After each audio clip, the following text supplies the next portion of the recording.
Hey guys, welcome back to another league racing video. Tonight it is PSGL round 2 in COTA, and we are, as you can see, in a new camera on the bottom right. I'm currently in my new room. I recently just moved out of my place with my parents in France, and I'm now living in Hungary. So it was a big change. The last week I've been really busy moving everything. It was very long. So yeah, practice and prep wasn't as much as I would have hoped for this round. As you can imagine, I just finished setting up that rig and the new pedals just the night before. So yeah, I just came in to trying to do my best. Obviously, COTA is one of the tracks that I really enjoy driving, and they usually have pretty good pace in. So hopefully we can still get into Q3 and maybe scam ourselves into the top fights. But yeah, going in with not too much expectation, as we're now on my lap in Q1 with a 5-7 split, which is not too bad, as we have a little bit of a wiggle there on the exit. Very tricky combination of corners here, with Freddy doing a 0.06. That is extremely fast for the start of Q1, or for the first lap in Q1, to be honest. I don't think anyone's going to beat that. So he can safely retire onto Q2, no problem. But for ourselves, finishing the lap now, crossing the line with a 0.28. And we had a lot of discussion if I was going to go out again. But we decided to risk it and retire, and thankfully we are through P12, Freddy in P1, Josh P2, Otis P3. Alvaro had big balls to retire as well. Yeah, Alvaro behind me also retired. Yeah, Alvaro was really risky. He did risk quite a bit.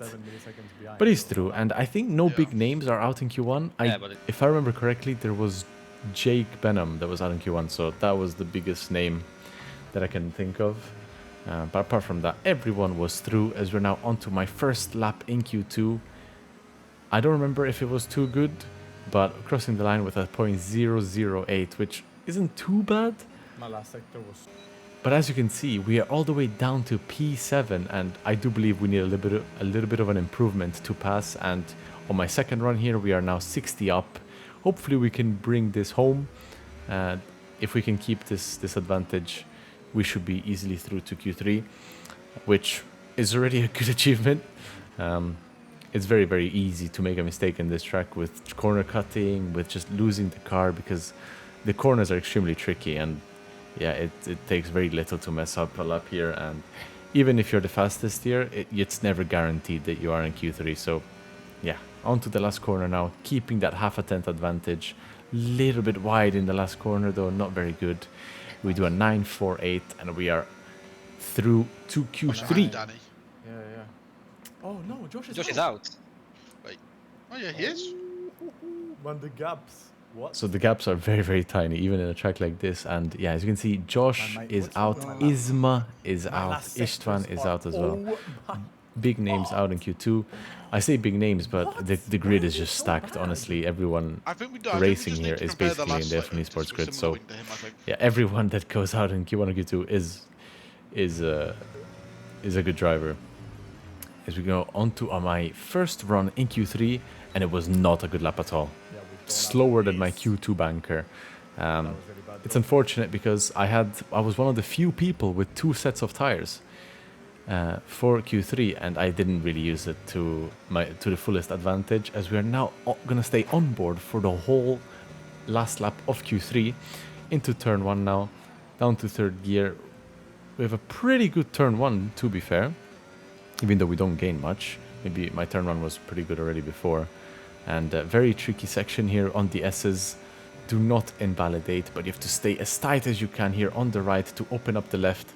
The start of sector 2, 3.5 sector 1, pretty decent sector 1. We don't really cut the uphill too much. The right-hander was a bit sketchy, didn't really manage to set up the left as much as I would have wanted to. So yeah, not optimized, but still decent, as we get a pretty good hairpin onto the back straight. You need a very late apex there, because the exit is everything. You carry it all the way down into the second hairpin, which is now going to be the start of Sector 3 as we get a really good hairpin.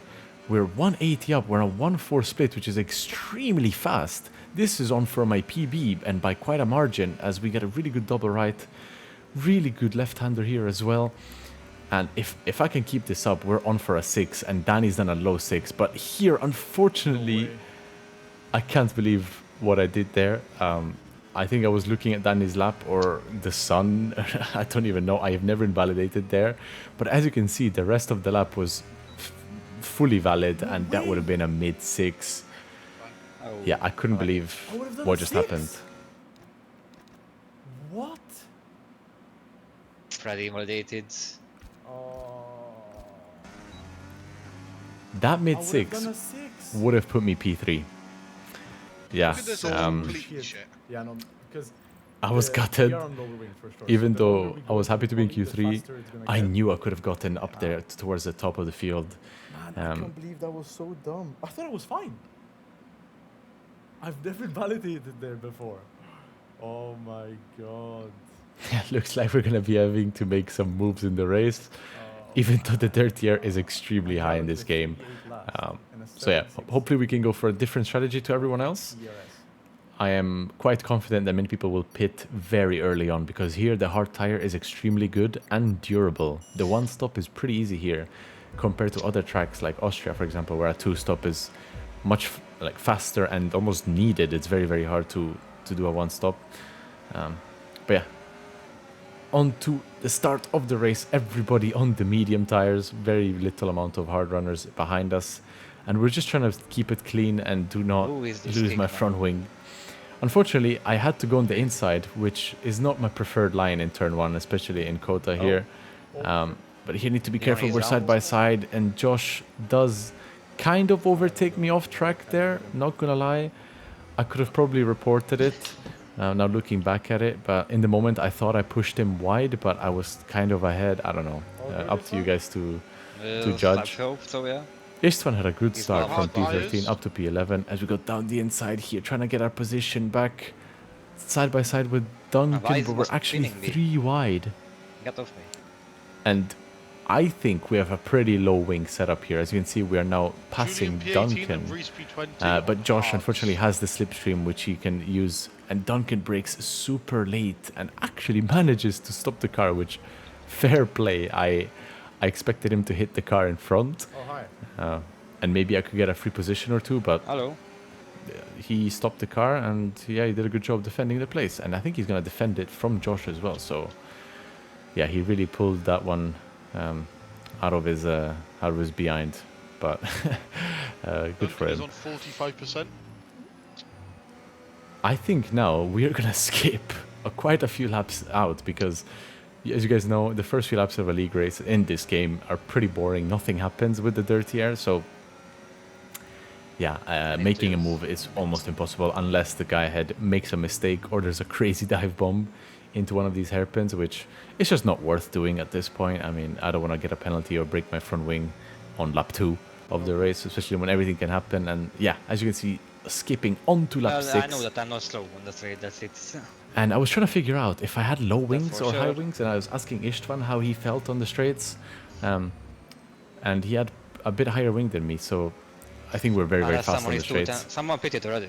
And we have our Johnny. first pitter in lap 6, Joni Tormala. That is I'm crazy not sure we early. should And for the overcut, Nico. I don't know. yeah, we were discussing that the Sure, undercut sure, might be better than the overcut, and we kind of knew this. We just didn't want to do what everyone was going to do, especially being P10 in the middle of the pack. You want to do something different, especially in equal machinery and our pace being so identical to each other's. As we got down the inside of Josh, you're trying to make a move, but we just cannot get the exit that we needed. What I was saying. Yeah, especially when we're all the same pace, having the same tires, Maybe you're not use going to battery pass. in So turn 1. yeah, we're going to see a bunch of people pit lap 7, if I remember. Yeah, there's 2 people actually only pitting everyone's lap pitting 7, lap and it's 1. Freddie and Tom Manley. Yeah, we So got both so- Red Bull It's so drivers. But lap 7 is still really early. I mean, based on this little practice that I It's had, because of Ironman League. I could barely pit just lap spoke 8 so early and and make it to the end. literally So The hard yeah, was maybe fine some for the things I whole still race. need to test. But yeah, I wasn't too worried because I thought that the train was going to be very, very slow. And only one person pits on lap 8, and that is Alvaro Carreton from P4-ish, something like that. He did a really good qualifying. We'll see how the race unfolds now. But we're going to skip the few laps because nothing happened. I need to be careful if Duncan and Josh pits, as Will says, because if they do pit, I'm going to have no DRS and I'm going to have to push to catch on to Jarno. But no one pits. No one decided to pit on lap 9, which was very surprising. But I do believe that was the right choice for most people in front.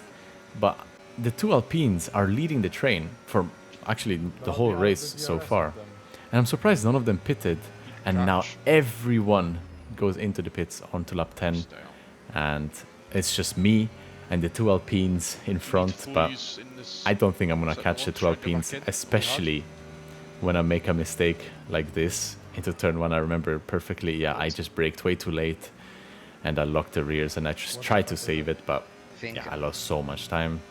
Even though it may not seem like it, but that's because I used a lot of ERS to try and compensate.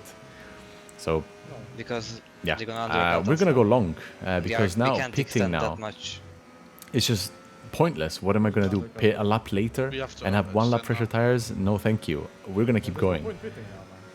As I'm discussing here, there is absolutely no point pitting.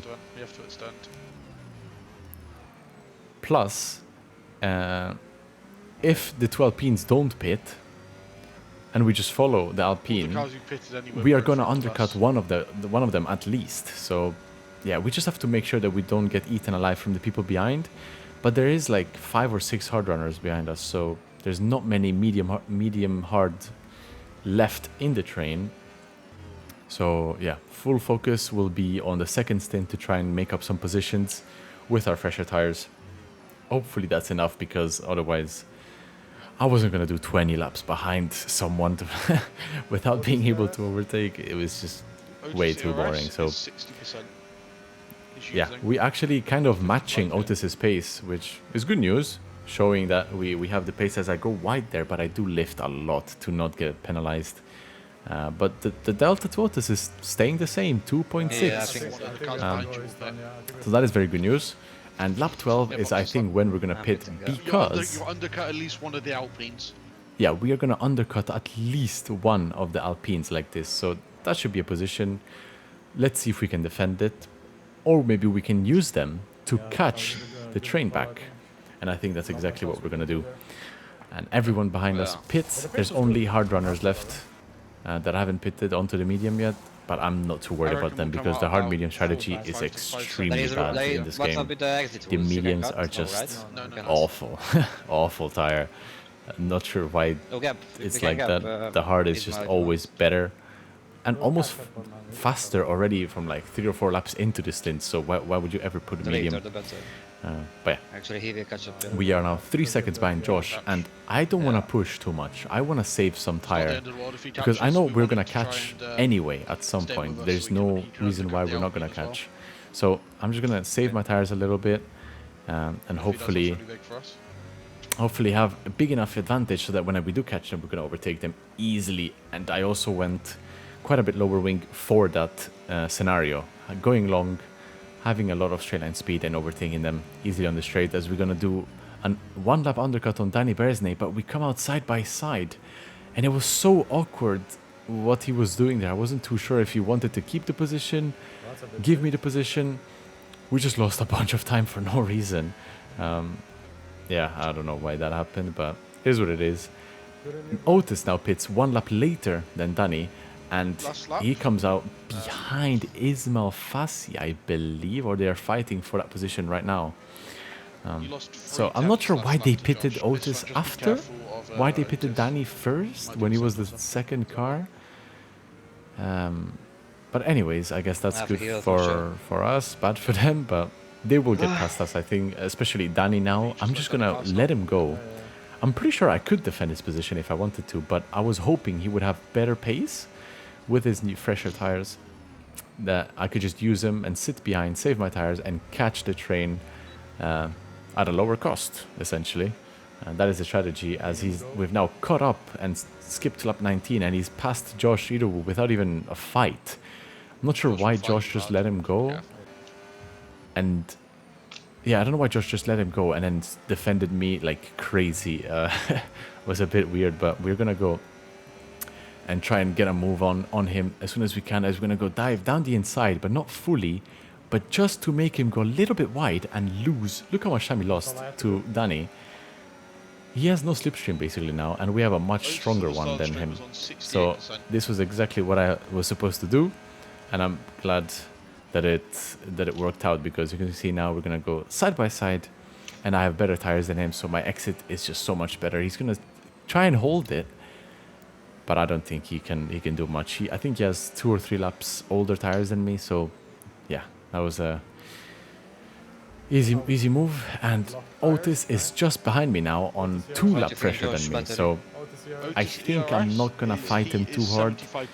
I will make him use ERS for it, don't get me wrong. I don't want him to just have maximum ERS, as we do kind of defend it here, but if he does dive, I'm not gonna defend it too hard. Hopefully I can follow him through, because I know he likes to be very aggressive when making moves, so maybe he can cause some chaos in front and we can follow him right behind. Yeah, We're gonna let him by here. 30, 25, 20. There we go. Now Otis is now diving down inside of Tom Manley, and that's exactly what we wanted to do. Him to cause some chaos, and myself to follow through. He has 12 lap tires, 5 lap older than you. He has 5 laps older tires than me, Maybe so look into turn 1. it should be an easy overtake into turn 1, as Will suggests, which I fully agree with. But as you can see, he pulls to the left and decides to pit again. I'm not too sure why. Maybe he had damage or he's just retired, but yeah, I don't know. Yes. So P5 to P3 have 2 lap, and then the top 2 have 4 lap and 5 lap. We have way fresher tires than everyone in front of us. That is a very good scenario to be in, because we are very close to the lead, and we have 5 lap fresher tires than P1, so surely we can get through, no? But the only problem is we have Danny B in front of us on a lap fresher than myself, so that's going to be super hard to overtake him, purely because of that. But Danny's not really going for a move. You're not serious. You have 3 laps fresher. Danny has 3 lap fresher tires than Duncan, and I was getting very frustrated. I was getting very frustrated with this scenario, because I'd expect Danny with 3 lap fresher tires than Duncan to at least have a chance at a move. 55. But it didn't seem like he was getting any close, or shit in the game. yeah, this is my frustration starting to come to light. I knew we were in a good scenario to do good points in the race. Honestly. But I don't know if Danny was struggling with the setup, with the car, but he just wasn't close. He wasn't going for a move.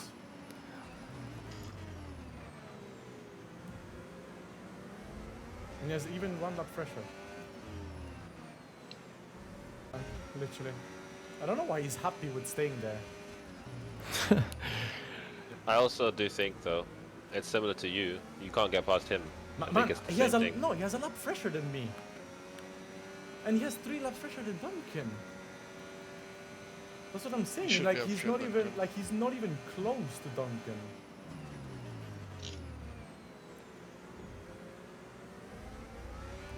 Need trouble to overtake Duncan right now, probably. So yeah, my frustration is clearly visible. I was getting so frustrated and annoyed and bored sitting behind Danny, which he just seemed to be happy with P7. But I'm sure there must be a reason why he wasn't going for the move. Maybe he was just straight up struggling. But here we go down the inside, brake a bit too late and lock up the front tires. It was just a desperate move. I mean, I didn't know what to do. There's 2 laps to go. Holy boring. I just tried something, which yeah, I fully don't deserve the overtake there. As Joni Tormala passes us now, we just let him by. He did a 2-stop. He was the guy that pitted lap 6 at the beginning. He's on a 2-stop and he's caught us back up, but he has so many penalties. So yeah, and no point fighting him. That's a free place for us anyway. as we're gonna try and maybe use this momentum to overtake Danny, but we just don't have the exit to go down the inside here or the next corner. Neither. I think my lower wings is a bit hindering me at the moment with this scenario, but at the same time, if I had higher wings, then I would have less ERS. It's just a non-stop compromise, and yeah, there's a bit of fighting going on at the front with Duncan, Barry, and Yoni going 3 wide, and there's a lot of contact, and Yoni half spins. Yeah, I'm just trying to keep my car on track as we're gonna go down the last corner of the last lap. I can't Duncan believe this guy. goes down the inside of Danny and pushes him to pass him. So that is definitely a penalty. Barry is definitely getting a penalty in one of his moves before earlier in the race. Okay, so Otis Barry is can get probably a getting a pen last penalty lap. for a move on Barry can Duncan. get a So pen last lap. Depends on Duncan you, can get a probably. pen last lap. many people are on that's to it. get penalties after this race. Bottle last round of Q3, of course, but Yeah, of course, if I don't bottle my run in Q3, it would have been a much better race. But yeah, Freddy wins, Alvaro P2, Yeah, you would've Jarno been- I P3. think you would have finished. And we'll see with the penalties Bear in mind, after the Otis could race. get a Hopefully, pen. we can get a top 6, top 5 maybe. Everyone in front of you but Danny could get a pen if you ignore the top 3. But yeah, so 3 people, that's it but for you finished tonight's P5. race. Thank you guys for watching. I know it was a Leave bit it to boring, Barry- Barry but yeah, pushed that's just how Duncan league off in racing the is at the fast moment. left, And when everyone is at the fast same double pace, that's what rights, just, like, happens. completely oversteered Hopefully, there. they get some changes Obviously, done Duncan soon. did that final corner Make and league was, racing a you bit know, more pushing entertaining, past kind of like F123, It was F124 on- was. But it was yeah, on thank you guys Duncan. for watching, and see you guys in the It was on next Duncan. race. In And the goodbye. left-hander before the double, like the triple right, he basically they wheel banged, but he sent it up the inside, and